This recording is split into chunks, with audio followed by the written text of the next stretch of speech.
Well, congratulations. You made it. It is January 1st, 2017, and so I think a pat on the back is in order for all of you. So if you want, you can go ahead and do that because it's January 1st, and you, my friends, have survived another Christmas. Well done. Very well done. Way to go, Verve. Yep. January 1st, it's a glorious day, right? I mean, a week ago we remembered Jesus' birth, and today we remember our survival of the last 2 months. Some of you know exactly what I'm talking about. It's like there's this collective sigh of relief as people hit their lazy boys on January 1st, on the first day of the new year. I mean, how many of you are just flat out tired from the last couple of months? Anybody honest enough to raise your hand on that one? Nobody? Yeah, there's a few people. Yeah. I mean, it can be exhausting, right? The last couple months can be absolutely exhausting. All of the planning and the preparations and the parties and the gifts and the eating and oh my God, it just goes on and on and on. And what do we really have to show for it? What's really left on January 1st? There's some presents to return, right? The Easy Bake Meth Lab, right? Bringing it back. Memories of your dysfunctional family, right? 10 extra pounds on the hips and thighs. What's really left on January 1st? Now, in my house, Christmas came very early. I was woken by my youngest son in the middle of a REM cycle at 5:30 a.m., and the next hour or so was filled with the joy of exchanging presents and watching each other open them. And then I looked around and I assessed the damage. And it was as if Christmas threw up in my living room, right? Wrapping paper and boxes and ribbons and bows. And it was all thrown into this pile, just waiting for someone, me, to pick it all up and throw it in the trash. So I did. And then I looked at my little small pile of gifts, which when you become a father, your pile is this small and everybody else's is this big. And I looked at my little pile of gifts, and in my head I said to myself this thing that I say to myself every year in that moment: there is nothing as over as Christmas. The next day our tree came down and we put all the decorations back in the boxes and we stored them away for the next 11 months because there's nothing as over as Christmas. Now, don't get me wrong. I love Christmas. I love the lead up to it. It's probably my favorite time of the year, but I also find myself becoming victim to what has been properly termed the post-Christmas blues. It's a real thing. Psychologists have determined this is a real thing. There's a letdown that happens after Christmas and as we head into the new year. And all of the fun and the anticipation and the expectation, it comes to a screeching halt, and we're left wondering what just happened. And again, it's because there's nothing as over as Christmas. And it's not just Christmas that may be having you wonder what just happened. Right? It's possible that 2016 didn't shape up to be the kind of year you wanted it to be or you thought it would be. Those resolutions you determined 12 months ago died somewhere around Valentine's Day, right? And the last couple of months have sucked some life out of you, and you're left wondering, what will 2017 hold for you and for your family? And I think it begs us to ask the question, where does this letdown come from? Why are we left on January 1st or wondering where Christmas went and if this year will be any different than last? Well, welcome to the first week of a start of a new series we're calling Becoming. And with the calendar flipped to 2017, we thought it'd be good to take the next 4 weeks and examine some ways we can become different, hopefully better versions of ourselves in the coming year. And with the new year before us and the letdown of Christmas behind us, we're going to look at the importance of becoming content. You see, one of the reasons, maybe the greatest reason for our letdowns and that post-Christmas blues we experience is that we're not content. Look at what Ecclesiastes chapter 1 says. It says, everything is wearisome beyond description. No matter how much we see, we're never satisfied. No matter how much we hear, we are not content. We're not content. Now, like everyone, I struggle with contentment. I was a little bummed that the 65-inch TV that I wanted wasn't under the tree this year. Just had my small pile of gifts. However, there's a person other than Jesus who I think understood how to live a life of contentment better than anyone else. And his name was Paul. Now, Paul was a guy who lived in the first century, and he wrote a vast majority of the New Testament in the Bible. Paul lived a very interesting life. He was what was called an apostle. He was the sent one to go and tell the message of Jesus coming, his life, his death, and his resurrection to the world. And Paul, in doing so, went through a lot. In fact, Paul was tortured. He was jailed. He was shipwrecked. He was homeless. He was hungry. And it was all in the name of following Jesus. And yet, he was somehow able to write about the contentment he experienced in his life. And he did so in Philippians chapter 4. So if you have a Bible, I encourage you to open to Philippians chapter 4. If you don't have a Bible, not a problem. All the verses are going to be on the screen behind me. And also, just so you know, if you don't own an easy-to-read translation of the Bible, we give them out for free at the Velcro bar. So just head up back there and grab one of those. You can take them totally free for you today. And let me just set this up. In Philippians chapter 4, Paul is writing from a jail cell. Okay? He has been imprisoned for his outspoken faith in Jesus, and he writes to a church that he started in a city called Philippi.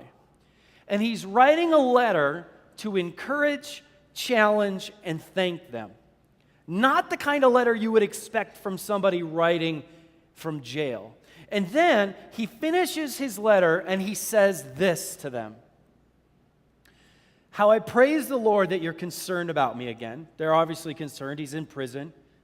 I know you've always been concerned for me, but you didn't have the chance to help me. Not that I was ever in need, for I have learned how to be content with whatever I have. I know how to live on almost nothing or with everything. I've learned the secret of living in every situation, whether it's with a full stomach or empty, with plenty or little, for I can do everything through Christ who gives me strength. Now, I want you to stop for a second, and I want us to talk about this because I just told you Paul's experience, his life as a Christian, as he writes this letter. It was brutal, all right? Paul writes about some of his experiences in 2 Corinthians chapter 11. Now, just listen to the list of things that he's been through. He says, 3 times I was beaten with rods. Once I was stoned. 3 times I was shipwrecked. 3 times he was shipwrecked. That's crazy. Once I spent a whole night and a day adrift at sea. I've traveled on many long journeys. I've faced danger from rivers and from robbers. I've faced danger from my own people, the Jews, as well as from the Gentiles. I have faced danger in the cities, in the deserts, and on the seas. And I have faced danger from the men who claim to be believers but are not. I've worked hard and long, enduring many sleepless nights. I've been hungry and thirsty and often gone without food. I've shivered in the cold without enough clothing to keep me warm. Think of how many of you have been shipwrecked before? Anyone? One person? You've been shipwrecked? Really? Well, that's actually pretty abnormal. How many of you been stoned before? Not that kind of stone. No. Anybody? Okay, a lot of hands came up on that one. How many of you have ran from robbers recently? Or how many of you have gone without food for days and weeks recently? You didn't have enough clothes to keep you warm. This was just Paul's reality. This is his everyday, his ongoings throughout his life. And so I have to ask, how is it possible? How is it possible that in Philippians chapter 4, Paul can even be writing what he's writing? How can he talk about the fact that he's content in every situation? He's been shipwrecked 3 times. I would never get on a boat again. Well, what makes Paul so content in his life is that he has identified some things that will kill your contentment, and he's also identified some things that will fill your contentment. And so we're going to look at 3 contentment fillers that may just be the recipe we need to become content in 2017. And here's contentment filler number 1. Learn to find the pony. There's a story of a family who had twin boys. And these 2 boys were complete opposites other than their looks. If one felt it was too hot, the other one was too cold. If one said the TV was too loud, the other one wanted the TV to be turned up, right? Opposite in every way. In fact, one of them was the eternal optimist, and the other was a doom and gloom pessimist. And so just to see what would happen, his father, on the twins' birthday, decided to do something as a sort of experiment. And so, in the pessimist's room, he loaded it up with all of these toys, every toy you can imagine. And in the optimist twins' room, he filled it with horse manure.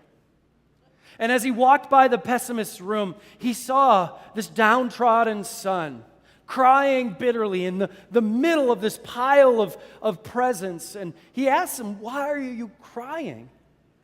And the boy answered, "Because my friends are going to be jealous, and I have to read all these instructions, and I'm going to constantly need batteries, and they'll all just eventually get broken anyway."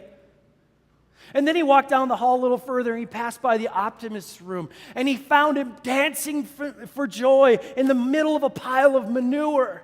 And he asked him, "What are you so happy about?" And the boy said, "Dad, there's got to be a pony in here somewhere."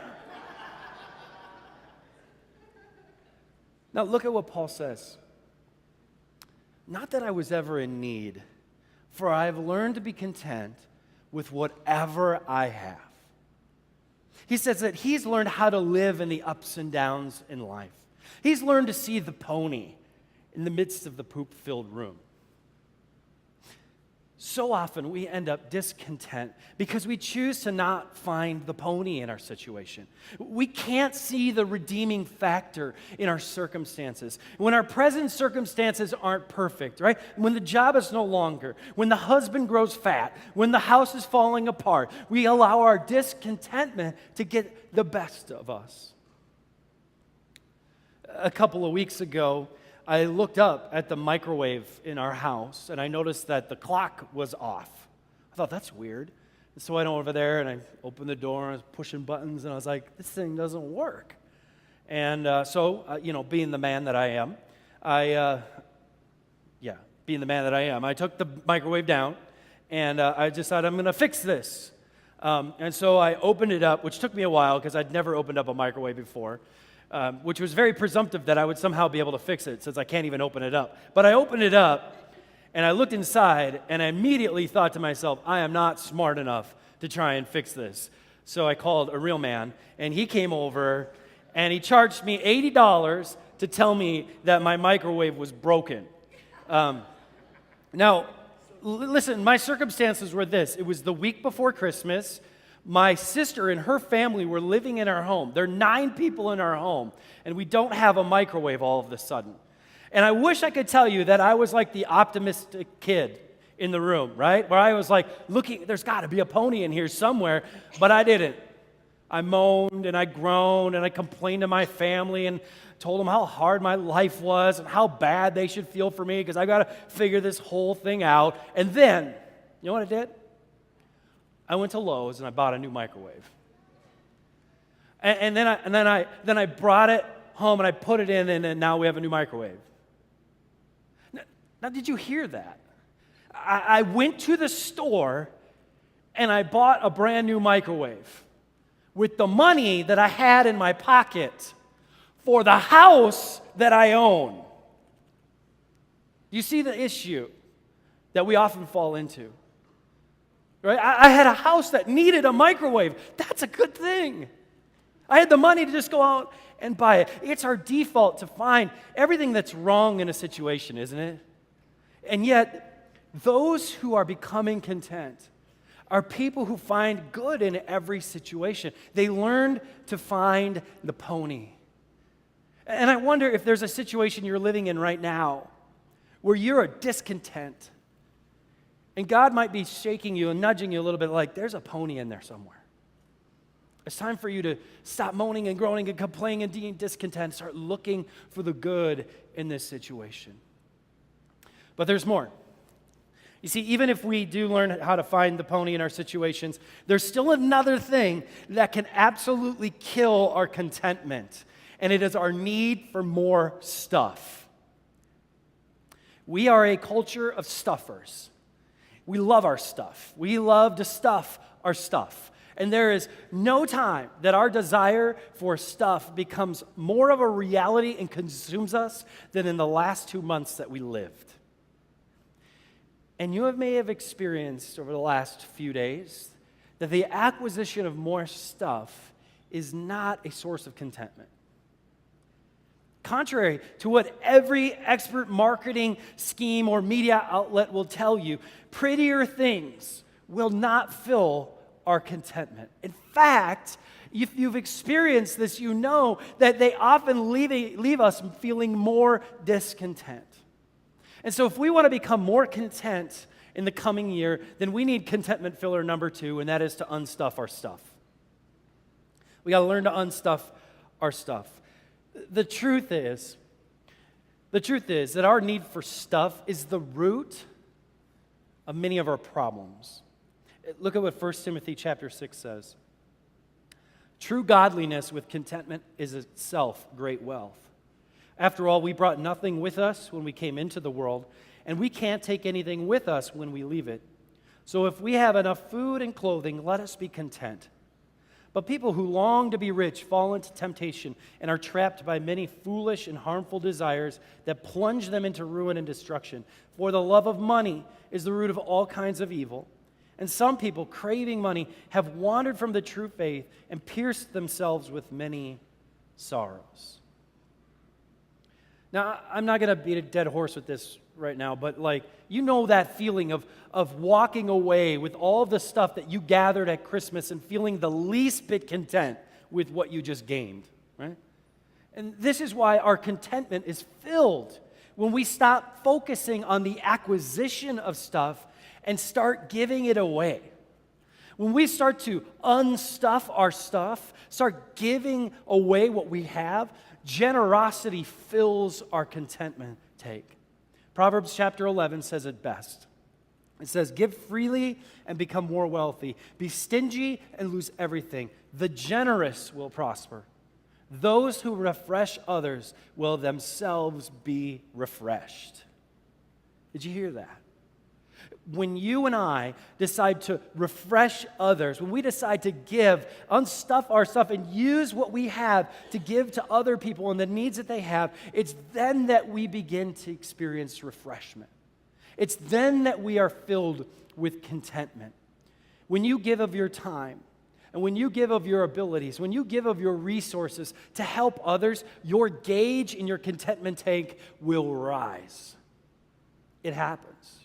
It's promised and it's proven if you've ever done it before. It's possible that on December 25th, when you gather around with your family and you exchanged gifts, that you gave a gift to somebody that totally refreshed them, right? The smile came on their face and you could just tell, man, they loved it. I nailed it with that gift.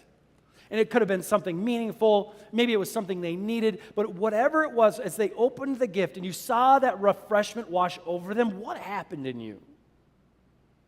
You experienced this sense of refreshment in yourself, this contentment that filled you unlike anything else. You were refreshed because they were refreshed. And this is the gift of generosity at its best. And it begins by us learning to let go of all of the stuff that we have. Paul says that he learned to live on nothing or on anything. His stuff, to Paul, did not matter. It didn't matter. He knew how to unstuff his stuff. He was extremely generous with what he had. He knew how to be generous with everything he owned. His time and his abilities and his resources were used in the most generous of ways. I mean, look at him. He's cooped up in a Roman prison, facing death, and he takes the time to write words of encouragement to the church in Philippi. That's a generous guy. That's a content human being. We got to learn to unstuff our stuff. But there's one more thing that Paul teaches that if we want to be content in 2017, we're going to have to learn as well. And that's contentment number 3, to expect the unexpected. Expect the unexpected. Almost 13 years ago, my wife and I were married on March 5th, 2004. And as we were leading up to the wedding, we were in the process of planning our future, as most newly or soon-to-be married couples would be. And we had set in place this entire, schedule of events that were going to happen over the course of the next 5 to 6 years. And so I would finish school. I was in seminary, I was getting my master's at the time. She would work as an editor for this luxury magazine she was working for a few more years. And we would do some traveling. She would do some writing. Then when I finished school, she would go to school, get her master's degree. We'd travel some more. We'd enjoy our 20s as a married couple. It was a brilliant future. It was beautiful. And then the unexpected hit us like a ton of bricks. Got home from our honeymoon, great week. 2 weeks later, we found out we'd be having a baby. Very unexpected. Now, some people say, well, why didn't you try to prevent it? We did. That's how unexpected it was. And I got to tell you, immediately our contentment was put to the test. This isn't what we had planned.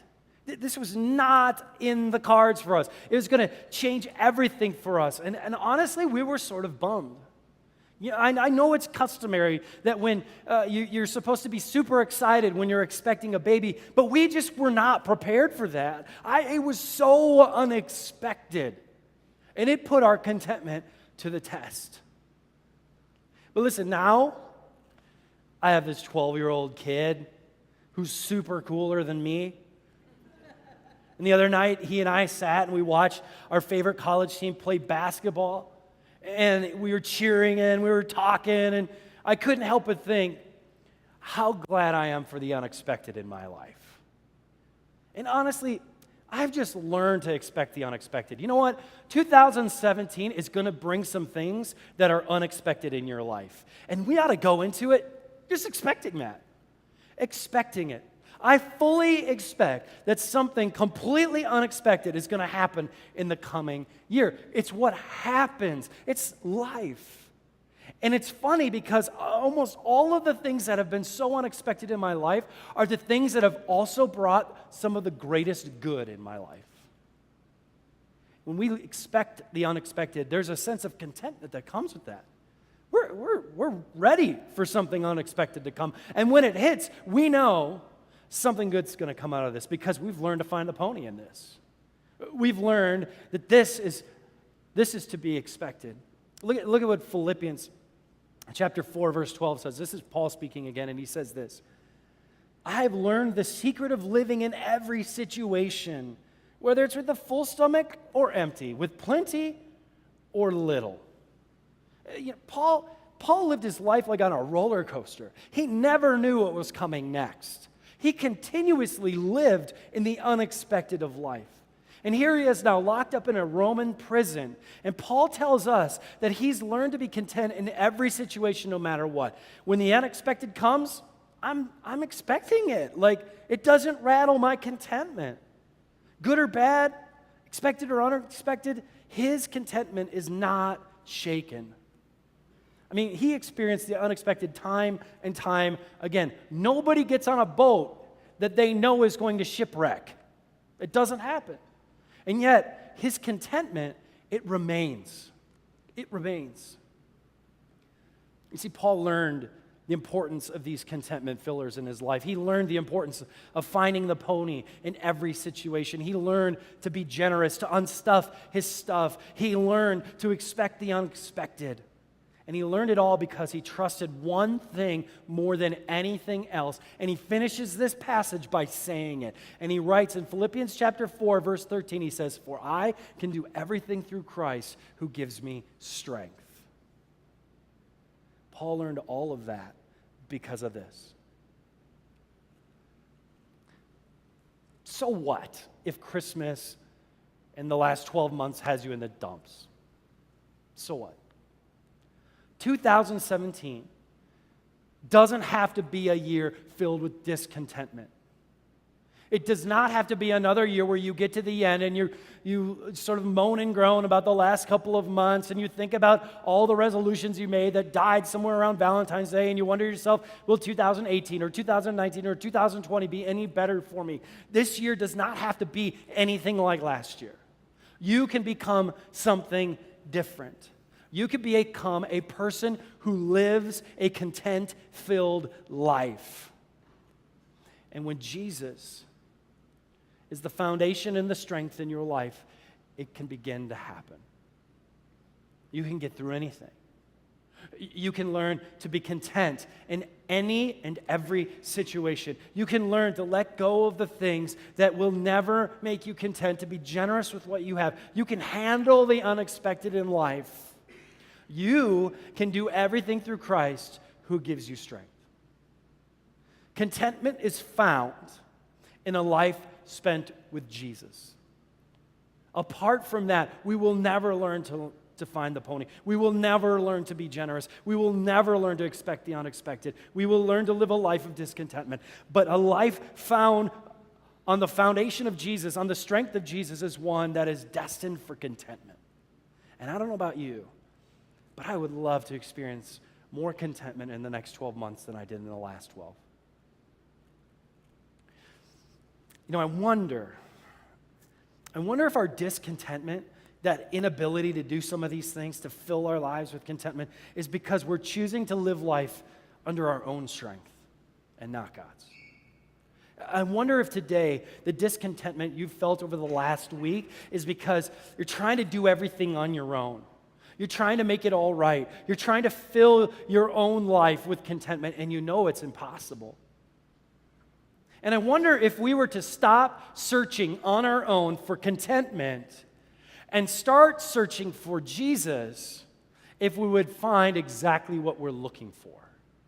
I wonder if it's in that place, the search for Jesus, the search for God's strength in our life, that we would finally become content.